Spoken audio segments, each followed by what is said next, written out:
Hello YouTubers, how are you doing YouTube fans? Now I'm going to talk about one of my all-time favourite sort of slasher films. From the makers that given us Friday the 13th, they've given us sort of High.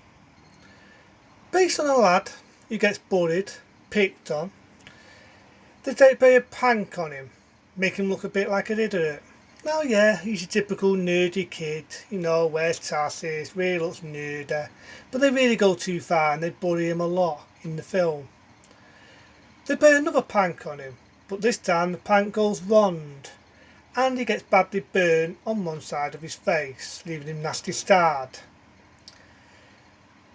6 years later, they're all growing up, these teenagers, which to be honest, if you believe in being teenagers, guess what people?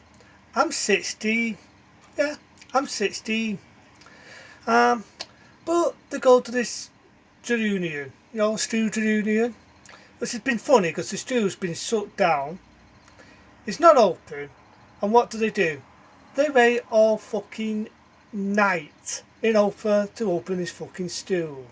I'm sure if the stew wasn't open and it looks deserted, I'm not going to be there all night waiting for it to open. But they do. They drink beers and party, and along the road, one of the lads drinks the one type of can of beer and his ducks explode in another girl's face.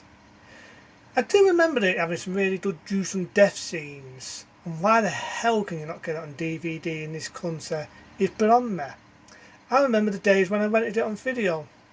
I thought I was a bit naughty, like I always am. And I watched it at own legal aids, like you do.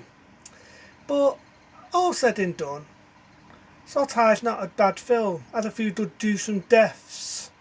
A scene where a bath turns into acid bath and melts a door. And let's not forget the set scene where the bed turns into electric bed and turns 2 people into a fence fly.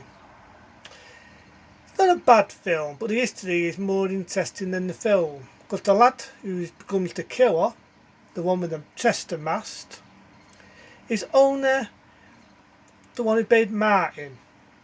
Now in real life, Martin had problems. I think in real life he was suffering depression. And a couple of months before the film premiered from theatrical release, he actually took his own life. He actually committed suicide. So it's a bit of a sad story there. The lad who played Martin, the character who's a psycho, did actually kill someone in real life. He killed himself. So it's sort of a sad bit of a history of the film. Another part of the history of the film is the one that played the girl in it, who he has a crush on, who later gets killed. Played in a few Hammer films. She also played in the Bond film The Spy Who Loves Me. You may remember in a lot of the old Hammer House horror films. Dracula 72 and all that. Very attractive woman in that era. But not a bad film, it's not the best. You know what I mean? The people you don't feel sorry for because they're all hateful, they're all bullies, they pick on the lad. You know what I mean? The bullies. Yeah, okay, the lad's a bit nerdy, you know what I mean? He's got specs on him, we all make fun of him. I mean, we've all been nerdy. I'm a bit nerdy. But they really pick on him, you know what I mean? They make him look like a fucking knob, basically. But it ends with him killing them all. And do I feel sorry for the girl who gets killed? No, because she's fucking stupid. She's got a weapon in her hand, right? I'm not making this up. She's got a weapon in her fucking hand. She could whack him and knock the fucker out. And if he gets up, keep the weapon. Gets up again, you get it again. No, what she does? She folds the weapon on the floor to him after knocking him on his arse. Then she knocks him on his arse again. And how's this for stupidity? You know what she does then? Do you want me to tell you? She fucking folds him the bloody weapon again. So when she does get it, I would say it's death by stupidity. It ends with them all dying. Then it ends with them all being ghosts attacking Martin. And then Martin's having a nightmare. Then Martin kills the doctor with an eagle in the eyeball. Good gruesome death scene. And then it just sort of confuses the fuck out of me. Was it a dream? Is it going to happen? Is it going to happen? It's just an ultimate mindfuck. But all in all, Slaughter High isn't a bad film. It does have also interesting history that in '86 the film originally was going to be called April Fools.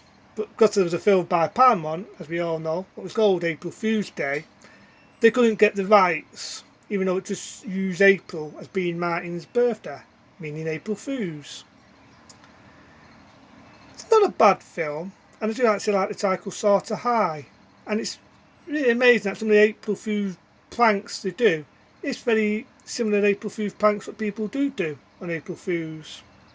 I find it funny that one of the characters says, "We've got to wait until the end of the day in the morning and then it'll be over. Martin won't do it because April Fool's Day will be over." Isn't it true that April Fools goes on all through the month into the end of the month? I don't know. I always thought it was. But again, you've got a few gruesome death scenes. A woman gets her face stuffed in some mud, the electric bed scene, bath turning into acid, dies ducts exploding. The list goes on with some pretty awesome deaths. You're just going into it for blood and gore, then it's your type of film. Story wise at the end can be a bit fucking confusing. But it's not a bad film. So for that, I'll do a 2-star rating. The history is a bit more interesting, but if you're just going into it for your typical slasher, blood and dice, and you're buying being teenagers as much as me being sweet 16, then it's an alright sort of film if you're going to buy into it for that. But it's not a bad one. So until then, have a good one.